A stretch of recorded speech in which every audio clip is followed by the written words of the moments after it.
이 시간에는 우리 박성자 집사님 어디 계시나요? 예. 여기로 오셔서 해주세요. 일상영성 간증을 하도록 하겠습니다.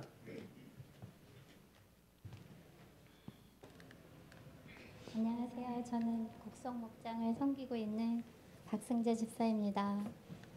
제가 이 자리에 설 수 없는 이유는 누구보다 제 자신이 잘 알고 있지만 하나님께서 고집스럽게 저를 이 자리에 쓰시기를 원한다는 생각이 들어서 제 고집을 꺾고 이 자리에 섰습니다. 일상 영성집을 제가 처음 접했을 때 저의 신앙 여정에 내비게이션과 같다라는 느낌이 들었어요. 제가 주님께로 가는 길을 빠른 길을 찾아서 저에게 제시해주고 잠시 딴 길로 가면 잔소리를 엄청 하면서 부담감을 주면서 다시 새로운 길을 제시하여 주었습니다. 기도 제목을 적기 위해서 목원들께 일부러 전화를 들고 또 감사 제목을 적고 하루 일과를 조금 더 풍성하게 효율적으로 보내기 위해서 저녁에 기록할 때 조금 더 제 자신을 좀 뿌듯하게 위해서 그렇게 열심히 일상 영성집을 한 때도 있었습니다. 그런데 어느 시점부터 불편한 진실을 마주하게 되었습니다. 그것은 여러분들 하시는 분들은 누구나 다 느끼셨겠지만 제 자신이 너무 연약하고 부족하고 모순덩어리인지 깨닫는 순간이 오더라고요. 아마 느끼셨을 줄 믿습니다. 근데 그때 제가 용기가 없어서 그것을 인정하고 회개했으면 조금 더 제가 성장을 했을 텐데 외면하고 싶고 제 민낯을 피하게 된 거죠. 그러다 보니 영성수첩도 소홀하게 되고 또한 목원들을 섬기는 일도 차츰차츰 소홀하게 되더라고요. 자연스럽게. 지금 현재 제 모습이 그렇습니다. 왜 하필 지금 이때 잘하고 있을 때 간증하라고 하셨으면 조금 더 잘난 척을 했을 텐데 제대로 하지도 못하고 섬기지도 못하는 이때 주님께서는 고집스럽게 저를 이 자리에 세우셨을까요? 그거는 야곱을 통해서도 지금 목사님께서 계속 말씀하셨듯이 다시금 여호와께 돌아와 복이 되길 바라시는 주님의 사랑을 제가 간절히 느꼈습니다. 잠시 길을 잃고 방황하는 저에게 먼저 다가오시고 길을 찾아주시고 손 내밀어 주시는 주님의 그 사랑에 저는 주님 사랑합니다 라고 고백하고 이 자리에 항복하고 이 자리에 섰습니다. 하나가족 여러분도 조금 힘드시겠지만 일상 영성집을 꼭 한번 시도해 보셨으면 간절히 바라는 마음으로 부족하지만 이 자리에 섰습니다. 사랑하는 하나가족 여러분, 주의 뜻대로 행하시는 주님을 기억하고 삶의 모든 순간을 일상 영성을 도전해 보시기를 축복드립니다. 감사합니다.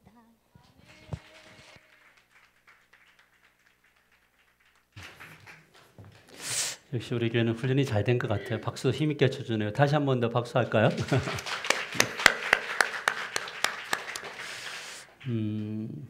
우리 옆 사람과 인사합시다. 하나님은 당신을 사랑하십니다. 서로 인사할까요? 우리 모든 인간들에게는 스스로 무너뜨리는 어떤 연약함이라는 게 있는 것 같아요. 좀 소리 조금만 더 줄여주세요. 매인음. 아브라함은 생명의 위협이 강해지면 되게 연약해지더라고요. 누구나 그렇겠지만. 근데 사울왕은 어떤 연약함이 있었냐면 누군가가 자기를 평가하는 소리를 들으면 막 자존감이 낮아져요. 다윗은 만만이고 자기는 천천히다 이 소리 듣고 난 다음부터는 그러니까 인생 자체가 다윗 죽이는 것을 목표로 삼고 그렇게 살아가더라는 거죠. 다윗은 다른 거 다 완벽했는데 어떤 성적인 욕구들 이런 것들이 그를 좀 지배했던 것 같고요. 솔로몬은 어떤 연약함을 가지고 있었냐면 가진 게 많으니까 무엇이든지 막 하고 싶은 하고제비였던 것 같은 그런 느낌이 있습니다. 오늘 이 시간 여러분 스스로에게 뜬금없지만 한번 질문 한번 해보세요. 나는 어떤 연약함이 있는가? 어떤 연약함이 나를 스스로 무너뜨리는가? 자꾸 반복되는 거 있잖아요. 그래서 지겹도록 내 곁에 머물러 있는 그 연약함. 이것만 좀 나에게 없어지면 정말 내 행복할 것 같은데 이런 연약함이 있다는 거죠. 대부분의 사람들은 이 연약함 때문에 연약함을 다스리지 못하고 무너지는 것을 봅니다. 우리 내면에 자리 잡고 있는 이 연약함을 다스리지 않으면 겪지 말아야 될 일들을 꼭 겪게 되더라는 거죠. 여러분, 우리 다윗을 잘 알고 있습니다. 이 다윗이 밧세바를 범하지 않고 그 유혹을 이겼다면 굳이 그의 충복이었던 우리아를 죽일 이유가 없었던 거죠. 그리고 태어난 아기, 밧세바를 통해 태어난 아기도 그 귀한 생명이 그 어린 나이에 죽을 이유가 없었다라는 겁니다. 무엇이 이런 아픔을 만들어내냐면 내면에 자리 잡고 있는 우리의 이 연약함을 다스리지 않으면 이제 그런 일들이 일어난다는 거죠. 자, 각자마다 다 연약함이 있죠, 그렇죠? 그러나 공통으로 우리 모든 사람들이 보편적으로 가진 연약함들이 있습니다. 그것은 바로 뭐냐면 잘 될 때 나태해진다는 겁니다. 문제가 없을 때 나태해진다는 겁니다. 예를 든다면 우리 성경에 보면 10명의 나은 자들이 있었어요. 근데 이 사람들은 항상 갈망이 뭐냐면 보통 사람들과 함께 밥 먹고 일상생활을 하는 게 꿈이었습니다. 근데 예수님을 만나서 예수님 명령대로 걸어가다가 치유를 받았어요. 그런데 치유를 받았으면 은혜를 받은 거잖아요. 그럼 누구에게 돌아와야 됩니까? 예수님께 돌아와서 감사합니다. 이게 돼야 되는데 10명 중에 9명은 다 자기 길로 가버려요. 잘 될 때 예수님을 떠나버렸다고요.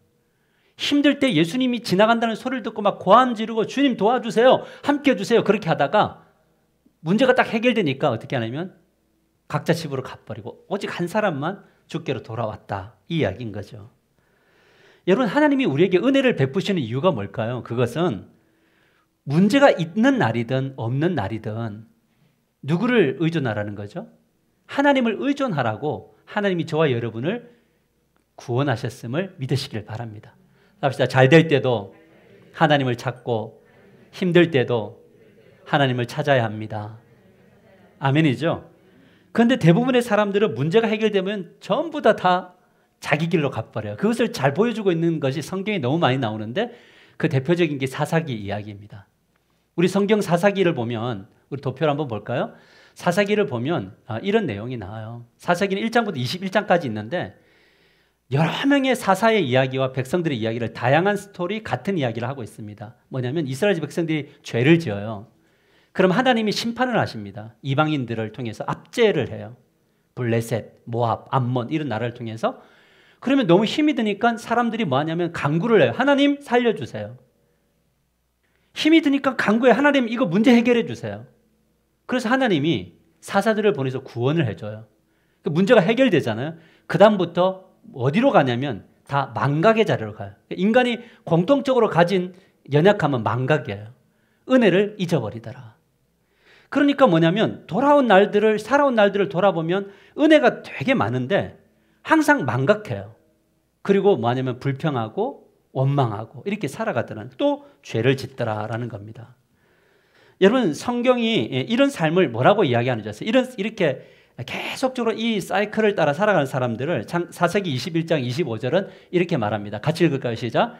그때에 이스라엘 왕이 없으므로 사람이 각기 자기의 소견에 옳은 대로 행하였더라라는 거예요.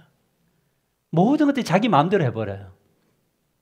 여러분, 그렇지만 하나님은 이런 백성을 좌시하지 않습니다.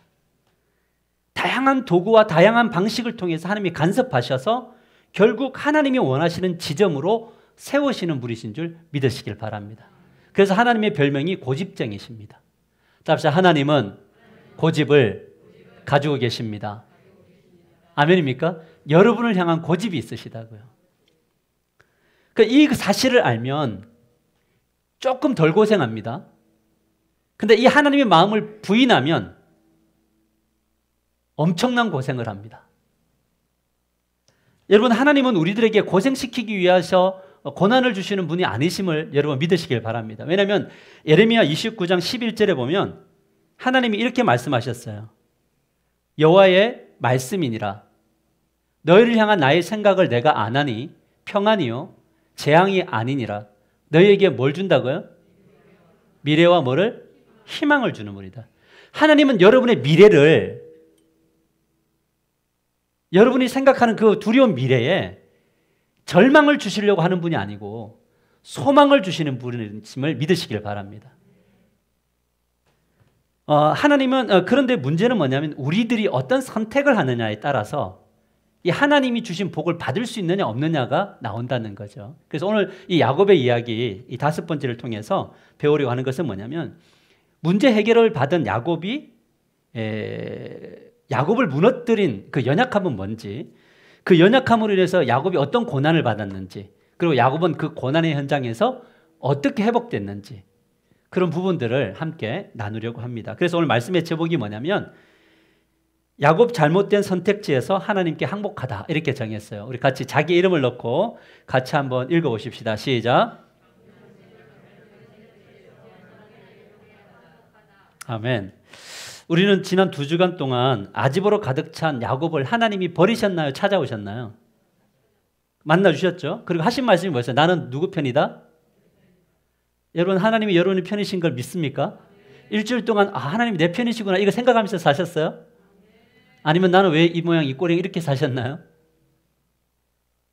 여러분의 삶 속에 하나님은 여러분의 편이 되시는데 야곱의 편이 되셔서 라반의 문제도 해결해 주셨고 에서의 문제도 해결해 주셨나요? 다 해결해 주셨어요.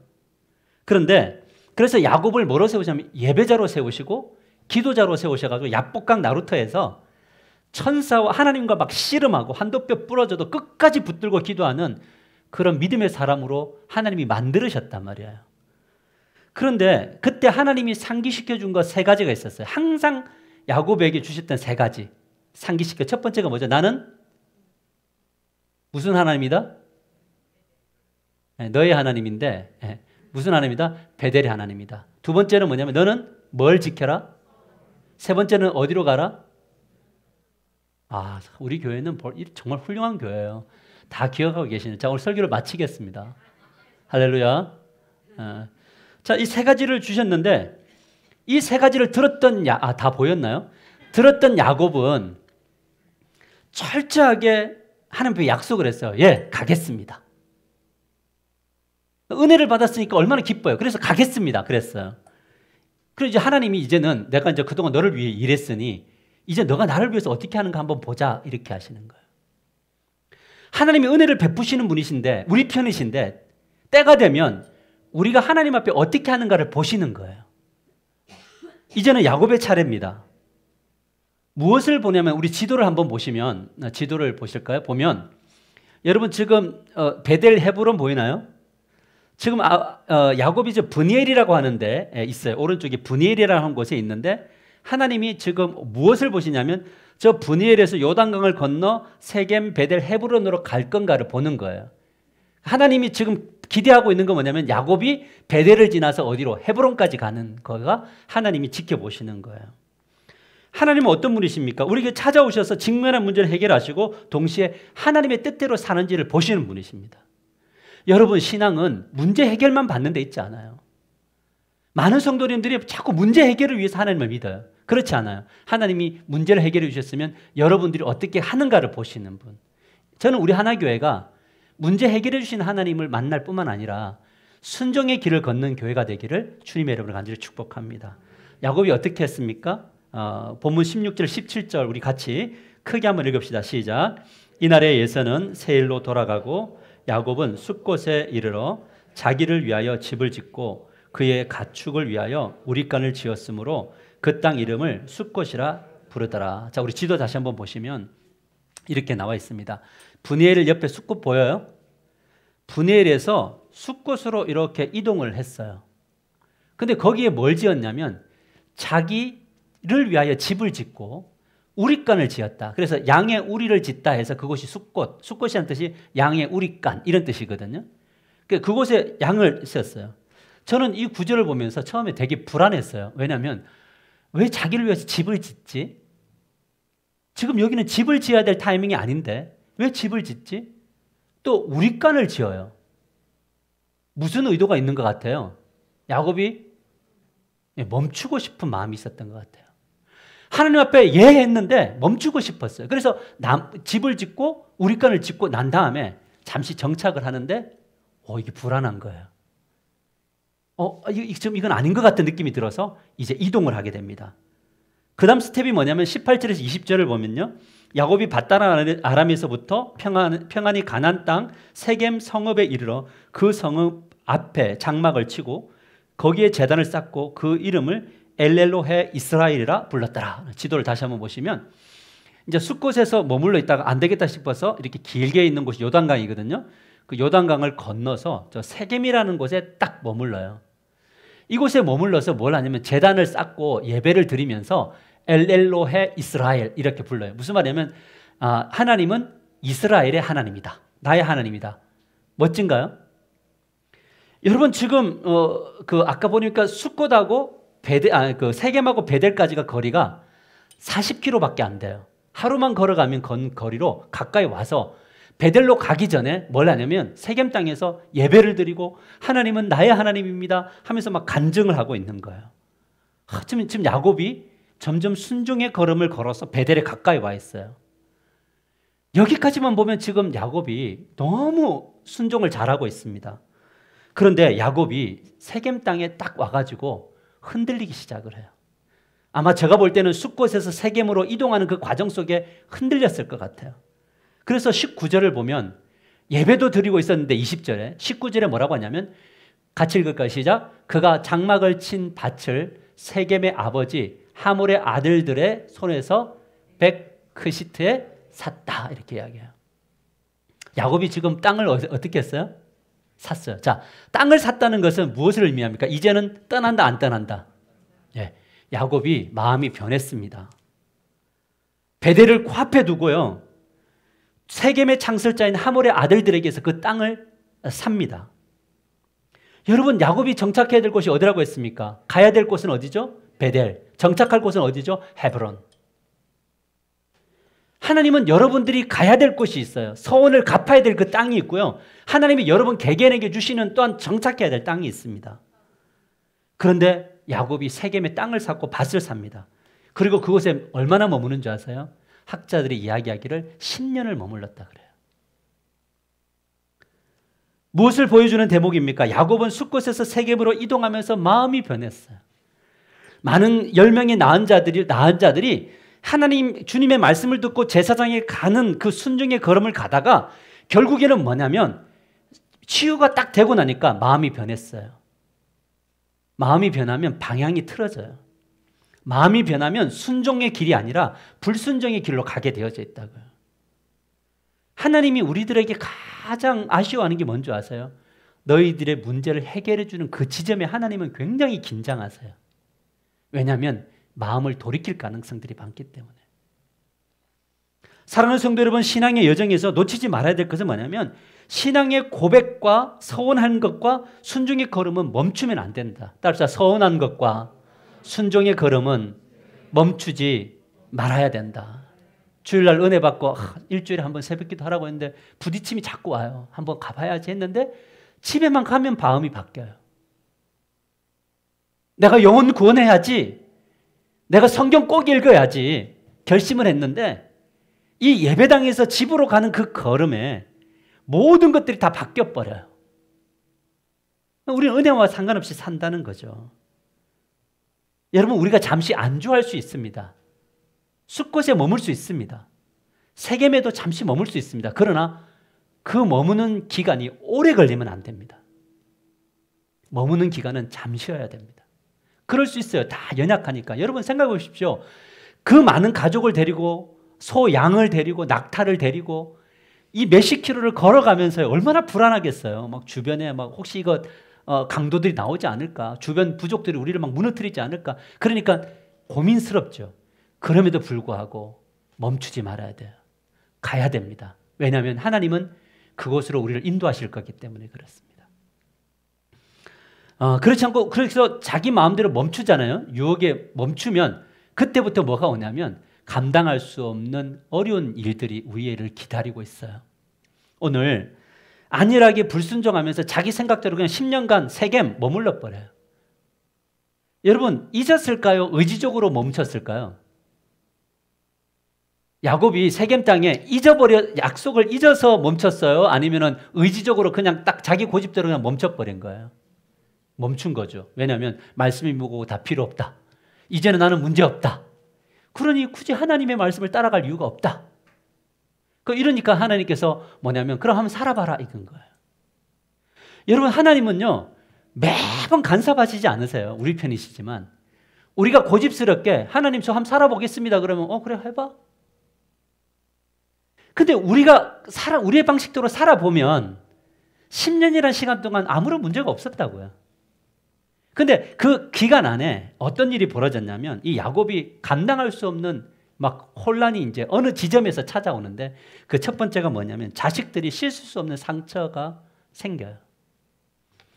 여러분 창세기 34장 1절에서 2절을 우리 함께 크게 읽읍시다. 시작. 레아가 야곱에게 낳은 딸 디나가 그 땅의 딸들을 보러 나갔더니 휘 족속 중 하몰의 아들 그 땅의 추장 세겜이 그를 보고 끌어들여 강간하여 욕되게 하고 라고 하는 거예요. 이 딸이 얼마나 예뻤겠어요. 아들 놈들 추성인데 딸이 있는데 그 딸 디나가 하몰이라고 하는 하몰의 아들 세겜에게 강간을 당한 겁니다. 그리고 그 딸을 돌려보내는 것이 아니라 자기 집에 딱 가둬놓는 거예요. 이 소식을 야곱이 들어요. 근데 중요한 건 뭔지 아세요? 야곱은 아무 말을 안 해요. 아무 행동 취하지 않아요. 근데 야곱의 아들들이 완전 열받아요. 그래서 7절에 이렇게 말하고 있습니다. 야곱의 아들들은 들에서 이를 듣고 돌아와서 듣자마자 막 돌아와가지고 그들 모두가 근심하고 심히 노하였어요. 노하였다는 것은 노발대발이라는 거예요.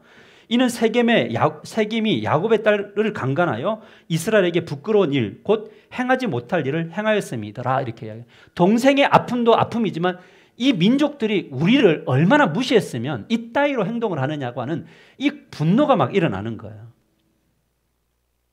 지금 이 야곱의 집안에 뭐냐면 야곱도 불행하고 디나도 불행하고 오빠들도 불행하고 온통 다 불행해져 버렸어요. 이 시발점이 어디로 시작되었습니까? 그것은 바로 뭐냐면 순종의 걸음을 걷다가 멈춰버린 야곱의 선택, 야곱의 결단으로 주어진 거라는 거죠. 여러분 이것이 선택 안일함에 빠져서 그냥 머물러 있는 것의 위험성이에요. 그리스도인들은 안일해지면 안 돼요. 항상 깨어있게 되기를 주님의 이름으로 간절히 축복합니다. 항상 깨어있어야 돼요. 왜냐하면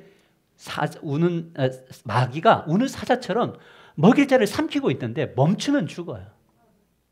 참 영의 세계는 멈추는 순간 죽습니다. 계속 믿음은 행진하는 거예요. 주님이 멈추라고 하실 때까지 행진해야 돼요. 그곳에 가야 돼요. 둘째는 뭐냐면 세상과 이제 불화하게 돼요. 여러분 디나를 강간한 세겜과 그의 아버지 하몰은요 자식의 잘못을 인정하고 디나를 며느리로 달라고 하고 너희들이 원하는 재물 다 줄게 이야기를 해요. 그런데 이때 야곱이 뭐라고 해야 됩니까? 너희들 정말 잘못했다. 정말 야단쳐야 되는데 이때도 야곱이 아무 말 안 합니다. 여러분 아버지가 어떤 가정에 문제가 생기고 이랬을 때에 뭐냐면 기도를 하든지 이 문제의 원인이 어디 있는지 이런 것들을 다 가져가야 되는데 그냥 가만히 있어요. 아내가 하겠지. 우리 아들들이 하겠지. 뭐 될 대로 되겠지.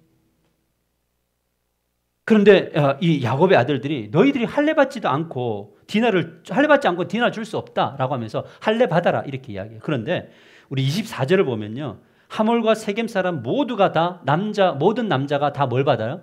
할례를 받아요. 여러분 이거는 엄청난 결단입니다. 디나 하나 얻기 위해서야 그 하몰의 아들 세겜이 하몰과 함께 모든 그 자기 부족들을 할례를 거행합니다. 여러분 성인이 마취도 하지 않고요. 바로 그 성계 표피를 잘라냈다는 것은 3일 동안 죽는 겁니다. 여러분 우리 아이들 우리 이렇게 병원에 가서 복용하고 오면 어떻게 합니까? 걸을 때 어떻게 걸어요? 마취를 하고 해도 그 다음날 죽어요. 무슨 말신 같은 거라고 하나요? 뭐 이런 거 먹어도요. 엄청 힘들어요. 근데 이때는 그런 거 없이 있는 거예요. 근데 야곱의 아들들이 그들과 약속을 했잖아요.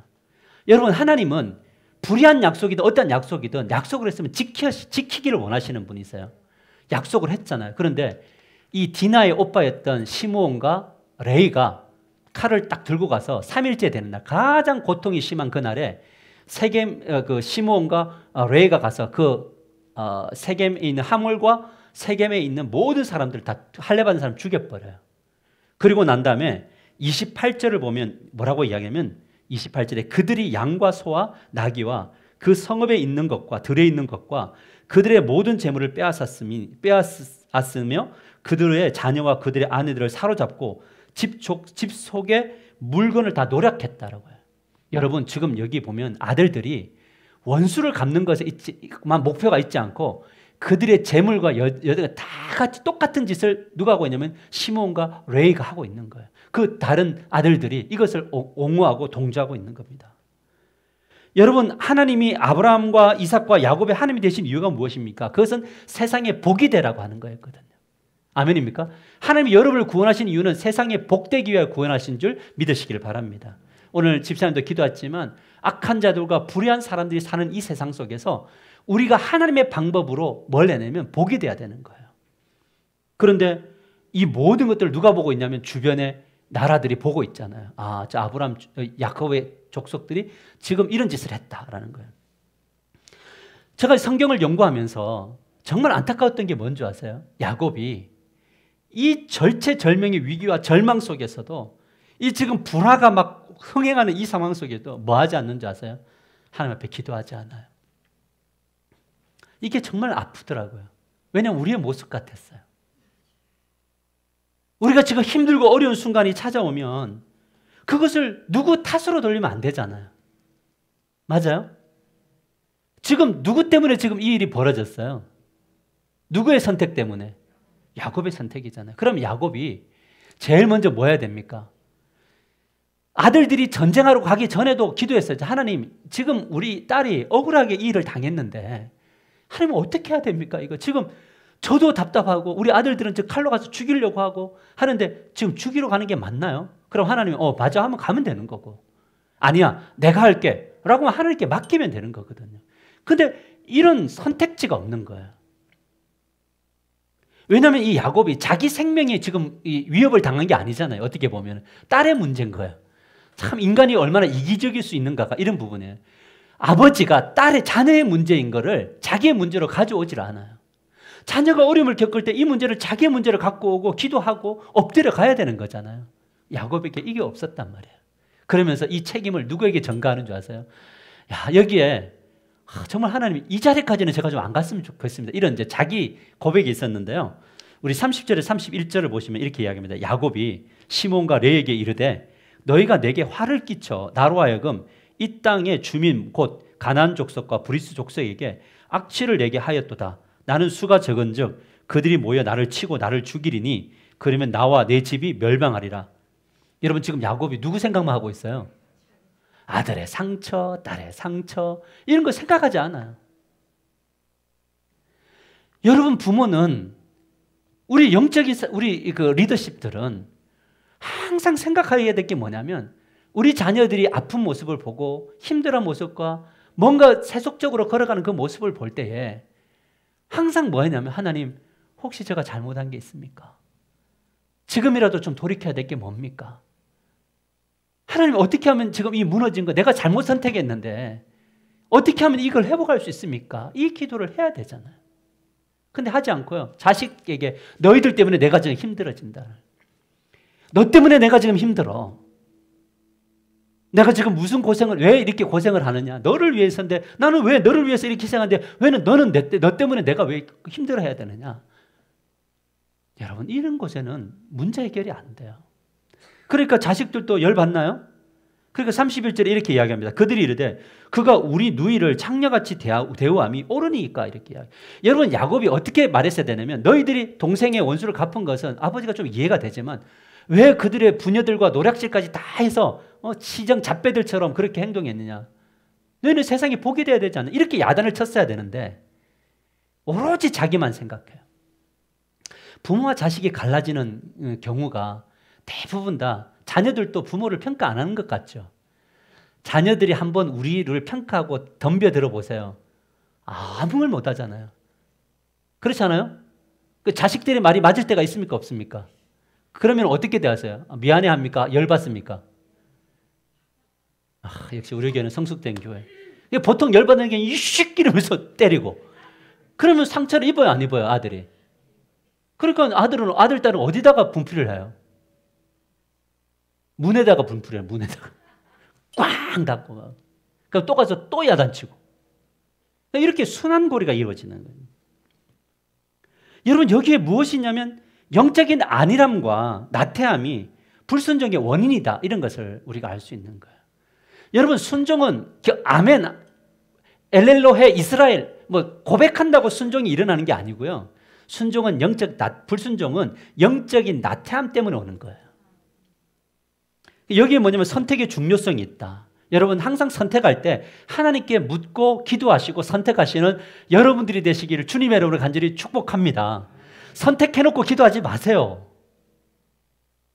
모든 걸 결정해놓고 하나님 앞에 나와서 이거 해주세요 하지 마시라는 이야기예요. 물론 그래도 하는 게 좀 더 나아요, 안 하는 것보다. 안 하는 것보다 하는 게 낫는데 이왕 할 거면 과정부터 물어보세요. 이것이 중요합니다. 그래갖고 선택하세요. 그러면 선택한 이후에 어려움이 올 때 하나님 이거 다 해결하십니다.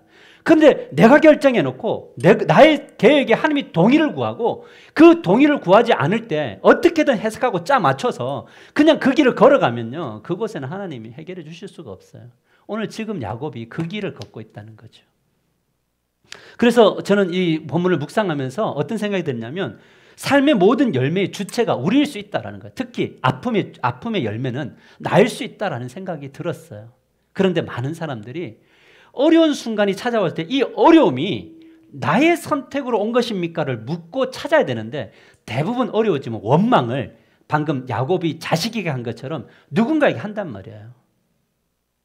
여러분, 이 선택을 누가 한 겁니까? 야곱이 한 거잖아요. 그러면 뭘 해야 되는 게 옳습니까? 하나님 잘못했습니다가 옳아요. 아멘입니까? 그게 옳지요. 그래야지만 하나님 나라의 복이 임하게 되는 겁니다. 여러분, 아무리 예배하면서 엘렐로헤 이스라엘, 하나님은 나의 하나님이 내 편입니다, 이래놓고 밖에 나가서는 자기 마음대로 해버려요. 그런데 하나님이 어떻게 그분들에게 편되어 주심을 할 수 있냐는 거예요. 엘렐로헤 이스라엘은 여러분의 삶의 현장에서도 고백되어지기를 주님의 이름으로 간절히 축복합니다. 이게 영적으로 깨어있는 거죠. 근데 오늘 야곱의 이야기는 참 슬픔 현장이 있지만 이것을 하나님이 회복시켜 나가는데 그 회복의 과정에도 야곱의 선택이 있었다라는 거죠. 첫 번째 뭐냐면 그가 절망과 고통의 현장에서 올바른 선택을 하는데 그 선택이 무엇이냐면 첫 번째, 하나님의 말씀과 서원했던 것을 기억해요. 같이 읽읍시다. 시작. 하나님의 말씀과 서원했던 것을 기억합니다. 우리 35장 1절 크게 한번 읽어보십시다. 시작. 하나님이 야곱에게 이르시되 일어나 베델로 올라가서 거기 거주하며 내가 내 형 에서의 낯을 피하여 도망하던 때에 내게 나타났던 하나님께 거기서 제단을 쌓으라 하신지라. 지금 첫 번째, 나는 베델의 하나님이다. 서원한 것을 지켜라. 이것을 이제 딱 기억하는 거예요. 여러분, 성령이 절망의 상황이 있을 때 성령이 야곱 안에서 무슨 역사를 하냐면 말씀이 떠오르게 했다고요. 저희 교회가 어떻게 보면 말씀을 굉장히 강조하는 교회고 제자훈련을 하는 교회고 지금 영성훈련까지 하는 이유가 뭐냐면 성령께서 절망의 나락에 딱 엎드려 있을 때 성령이 우리를 회복시키시는 분이신데 성령은 그 안에 있는 말씀을 일으켜서 회복시키시는 분이란 말이에요. 말씀이 없으면 성령의 역사인지 아닌지도 몰라요. 분명히 성령이 다른 사람을 통해서 말씀해 주시는데 그게 나에게 적용되는 말씀인가를 모른단 말이에요. 여러분, 말씀이 사라질 수 있어요. 말씀을 잊어버릴 수 있어요. 그러나 말씀은 담겨 있어야 돼요. 안에는 있어야 돼요. 그래야지만 성령이 깨닫게 하실 때 말씀을 통해서 깨닫게 하신다는 거예요. 그리고 뭐냐면 두 번째 그가 깨닫는 거예요. 말씀이 딱 들어오니까 그러면 우리의 가정이 이렇게 무너진 이유가 뭐지? 왜 이렇게 망했지? 왜 힘들어지지라고 딱 생각하니까 뭐가 떠올랐냐면 우리 집 안에 우상이 진짜 많구나. 그래서 하나님 앞에서 우상을 제거해버리고 정결하게 하는 의식을 가져. 같이 읽읍시다. 시작. 하나님 앞에서 우상을 버리고 정결하게 한다. 왜냐하면 보십시오. 2절과 4절을 보면 야곱이 이에 자기 집안 사람과 자기와 함께한 모든 자에게 이르되 너희 중에 있는 이방 신들을 버리고 자신을 정결하게 하고 너희들의 의복을 바꿔 입으라 명령했어요. 그래서 사람들이 그들이 자기 손에 있는 모든 이방 신이에요. 신상들이에요. 우상이 하나였어요? 여러 개였어요? 근데 귀고리를 빼갖고 냈다 했죠. 그럼 이 귀에 있는 귀걸이들, 이걸 뭐냐면 귀에가 그냥 장식용이 아니라 귀걸이에 뭐가 있었어요? 우상이 있었어요. 우상 형상이. 단순한 귀걸이가 아니라 패션이 아니라 우상을 마치 부적을 붙인 것처럼 가지고 있었다. 누구 집안에? 야곱의 집안에. 야곱이 예배도 드렸고요. 기도도 했고요. 하나님을 인정도 했는데요. 그 안에 우상이 있어요. 우리가 예배를 드리는 저와 여러분 안에 우상이 있다고요. 하나님보다 더 사랑하는 우상이 있다고요. 이 우상 때문에 멈추는 거예요. 우상이란 무엇입니까? 하나님보다 더 사랑하는 거잖아요. 하나님을 선택할래? 아니면 내가 사랑하는 걸 선택할래? 이 기로에 서서 항상 하나님이 밀리게 하는 그 무엇, 이것을 파묻어야 돼요. 하나씩 파묻어야 돼요. 그래야지만 하나님이 뭘 주실 수 있냐면 복을 주실 수 있습니다. 여러분의 우상 잘 제거하셔야 됩니다. 우상은 누가 제거하나요? 내가 제거하나요? 하나님이 제거해 주시나요? 여러분이 제거하셔야 돼요. 이 선택. 세 번째는 뭐냐면 결심했으면 하나님이 말씀하신 곳으로 떠나 그곳에서 뭘 해야 된다고요? 예배를 드려야 돼요. 떠나야 돼요. 그리고 예배해야 돼요. 자, 35장 5절에 7절 보시면 그들이 떠났으나 야곱과 그와 함께한 모든 사람이 가나안 땅 루스 곧 베델에 이르고 그가 거기서 제단을 쌓고 그것을 엘 베델이라 불렀으니 이는 그의 형이 낯을 피할 때에 하나님이 거기서 그에게 나타나심이더라 이렇게 말합니다. 여러분 저를 보십시오. 회복은 말씀과 서원을 기억하고 그 서원한 현장으로 가서 뭐냐면 그곳에서 예배를 드릴 때 온전한 회복이 일어날 줄 믿으시길 바랍니다. 어떤 복을 주셨습니까? 10절에서 13절 보면 하나님이 그에게 이르시되 내 이름이 야곱이지만은 내 이름을 다시는 야곱이라고 부르지 않겠고 이스라엘이 내 이름이 되리라 하시고 그가 그의 이름을 뭐라고 불러주셨어요? 이스라엘을 불러요. 원래는 뭔데? 야곱인데 사기꾼인데 하나님이 이스라엘로 불러주시는 거죠. 하나님이 그에게 이르시되 나는 전능한 하나님이라 생육하며 번성하라. 한 백성과 백성들의 총회가 내게서 나오고 왕들이 내 허리에서 나오리라. 내가 아브라함과 이삭에게 준 땅을 내게 주고 내가 내 후손에게도 그 땅을 주리라 하시고 하나님이 그와 말씀하시던 곳에서 그를 떠나 올라가시는지라 라는 거예요. 하나님이 지금 뭘 이야기하냐면 처음에 약속하셨던 것을 끝까지 지금 뭐 하고 있는 겁니까? 동일하게 복을 주시는 분이시다. 하나님은 변하시지 않습니다. 말씀하시면 끝까지 그 말씀을 이루시고 축복하시겠다고 하면 끝까지 축복 주시고 자녀 주겠다고 하면 자녀 주시는 분이시고 일으키시겠다고 하면 일으키시는 분이십니다. 이 모든 것들이 누구에게 손에 달려 있다고요? 하나님의 손에. 따라합시다. 우리의 가정이 하나님 손에 있습니다. 크게 우리의 교회가 하나님에게 있습니다. 나의 사업이 나의 직장이 하나님에게 있습니다. 이 복을 받기 위해서 우리는 선택하는 겁니다. 여러분 말씀을 맺으려고 합니다. 창세기 35장 27절 우리 크게 읽읍시다. 시작.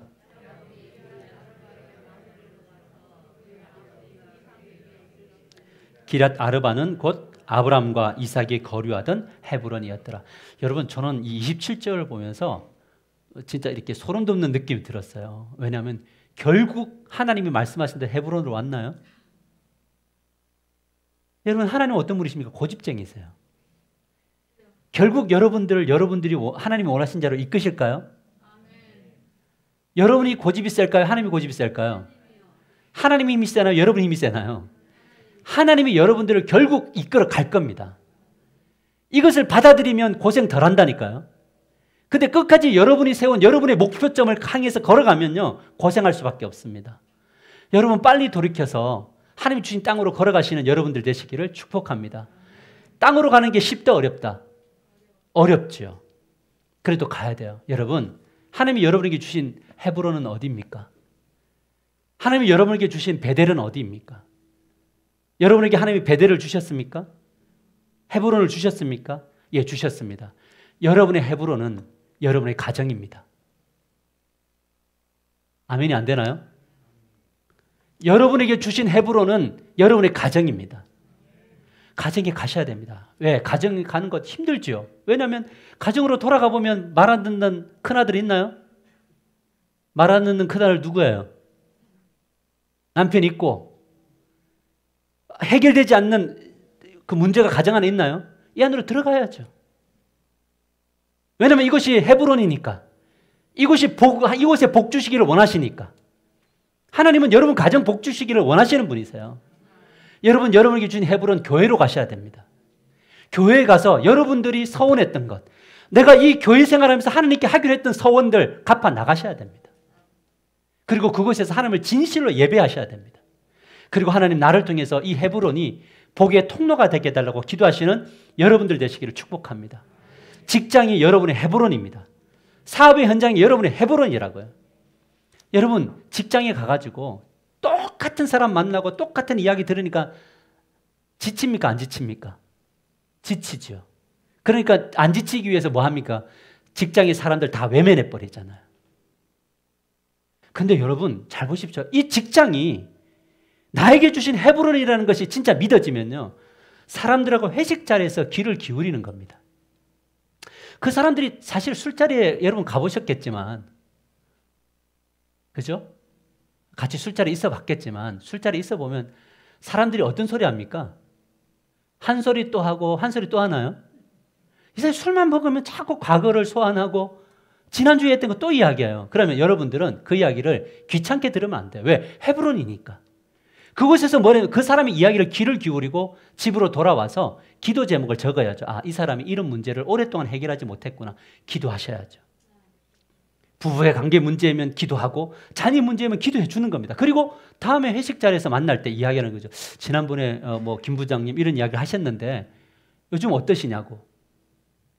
그랬을 때 그 사람들이 아직까지 해결 안 됐다고. 그러시냐고. 사실 제가 새벽에 기도하고 있고, 기도할 때마다 부장님을 위해서 기도하고 있는데 하나님 이 문제를 해결해 주기를 기도하고 있으면 기도하는, 또 물어보는 거죠. 근데 문제가 해결됩니다. 자녀 문제가 해결됩니다. 그럴 때 그곳에 하나님의 나라가 이루어지고 그것이 복의 땅, 축복의 통로가 될 줄 믿으시기를 바랍니다. 하나님이 이런 사람들에게 복 팍팍 부어주시는 거예요. 이것이 바로 하나님께서 여러분을 세우신 방향이고 목표인 겁니다. 그런 여러분들이 되시기를 주님의 이름으로 간절히 축복합니다. 우리 기도하십시다. 우리 기도할 때에